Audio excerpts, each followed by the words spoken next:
In 1989, a doctor in the UK received a letter that almost didn't get published because on paper it sounded like nonsense. A woman wrote in describing her dog, a mixed breed with no training of any kind, who had become obsessed with one particular mole on her leg.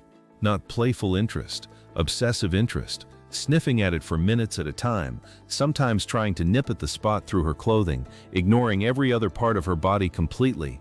It went on long enough that she finally mentioned it to her doctor, mostly out of mild irritation, expecting to be told it was nothing. She had the mole checked anyway, almost as an afterthought. It was a malignant melanoma, caught early enough to treat. We're going to come back to that exact dog, and to what was actually happening inside its nose in a minute. Because the story didn't stay a one-off curiosity. It became the opening sentence of an entire field of medical research. The casual version of this story, the one you've probably heard repeated as a fun fact, is that dogs have a magical sixth sense for sickness, an almost supernatural ability to detect disease nobody fully understands. That framing isn't wrong about the ability, it's wrong about the magic. What dogs are doing when they detect illness isn't mysterious at all once you understand what's actually happening at the cellular level, and once you see it laid out, you'll probably never look at your dog's nose the same way again.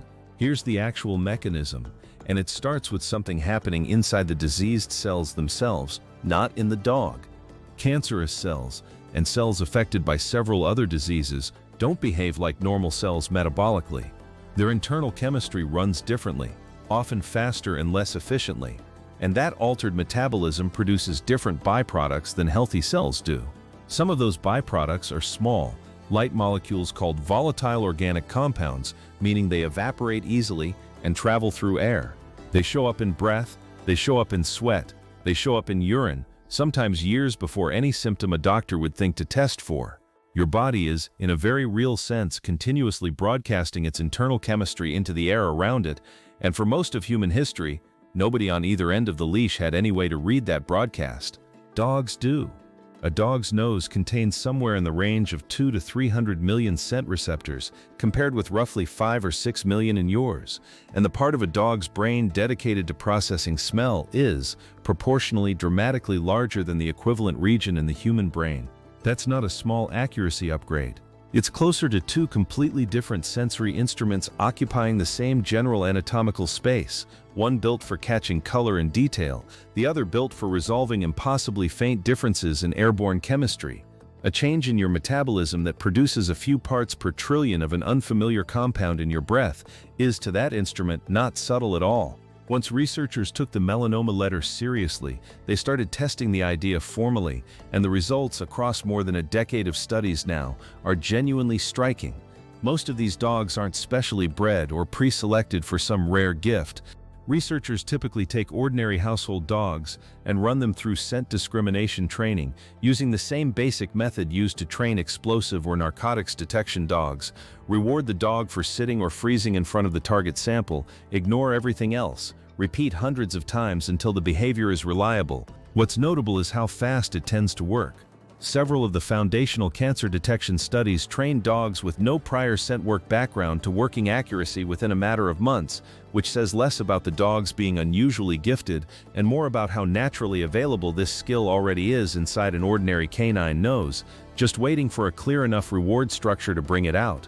In 2006, a team led by Michael McCulloch at the Pine Street Foundation trained a small group of ordinary household dogs with no prior detection experience, to identify lung and breast cancer using nothing but exhaled breath samples. In a double-blind trial, meaning neither the handlers nor anyone in the room knew which sample was which, the dogs identified lung cancer with a sensitivity and specificity of 99% and breast cancer at 88 and 98%. For reference, sensitivity is how often the dogs correctly flagged a real cancer sample, and specificity is how often they correctly left a healthy sample alone. Those numbers sit comfortably alongside some advanced laboratory diagnostics produced by dogs who, a year earlier, had been doing nothing more medically advanced than waiting by a food bowl. It doesn't stop at breath. A 2017 study in Milan found trained dogs could identify prostate cancer in urine samples with around 98% accuracy. Other research teams found similarly high accuracy detecting ovarian cancer from tissue and ovarian and cervical cancer markers in urine. And bladder cancer detection, one of the very first formal studies in this field, produced a more modest result. Dogs identifying bladder cancer urine samples correctly around 41% of the time, well above the roughly 14% you'd expect from pure chance, but nowhere near the near-perfect numbers seen with lung cancer. That gap matters, and it tells you something honest about this whole field. The accuracy isn't uniform across every disease. Some conditions apparently produce a louder, more distinctive chemical signature than others, and dogs, like any sensory instrument, perform better on a strong signal than a faint one. Then there's the story that, for a lot of people, finally made all of this feel real instead of theoretical.